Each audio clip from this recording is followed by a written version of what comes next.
उहाँ चाहिँ अस्मिता जी हुनुहुन्छ। अहिले उहाँको यात्रामै आउनु भएको छ।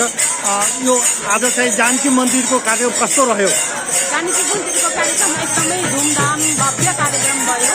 महाराज सरकार त्यहाँ पुग्नुभन्दा 1 घण्टा अगाडिदेखि नै सबै समर्थकहरूले चाहिँ जय जयकारको नाराबाजी गरिरहनु भएको थियो। त्यसपछि एकदमै खानी नसक्नु एउटा मानव सागर उर्लिएको हामीले देख्यौँ।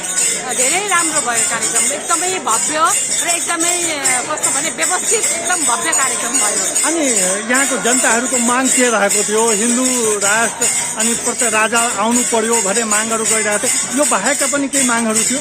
अब यस्तो भयो, त्यहाँ के कुरा उठाएको छ भनेदेखि अब चाहिँ देश नै नरहने जस्तो स्थितिमा पुगिसकेको छ।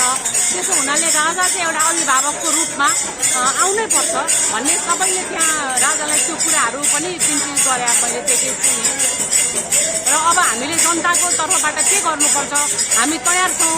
त्यसले गर्दाखेरि हाम्रो अभिभावकको रूपमा हजुर आउनु पर्यो, नभए त हाम्रो देशै रहँदैन भन्ने खालको कुराहरू चाहिँ त्यहाँ धेरैले उठाउनु भयो। धेरै वर्षपछि चाहिँ यतिका भिड चाहिँ जनकपुरमा देखियो। त्यो भिडलाई तपाईँ के भन्नुहुन्छ? यो चाहिँ कस्तो भने जनताले अब बुझ्यो क्या कुरा। कस्तो भने अहिले देशमा जुन खालको राजनीतिक विचलन आइरहेछ, त्यो विचलनबाट हाम्रो नागरिकहरूमा आएको चेतना हो त्यो। र त्यसले गर्दाखेरि अब त्यो राजनीतिक विचलनबाट देशलाई जोगाउनु पर्छ भनेर जनतामा जागरुकता आएको, जनतामा चेतना आएको हो। त्यो मैले त्यसरी बुझाएको छु। धन्यवाद। हजुर, यहाँलाई पनि धन्यवाद।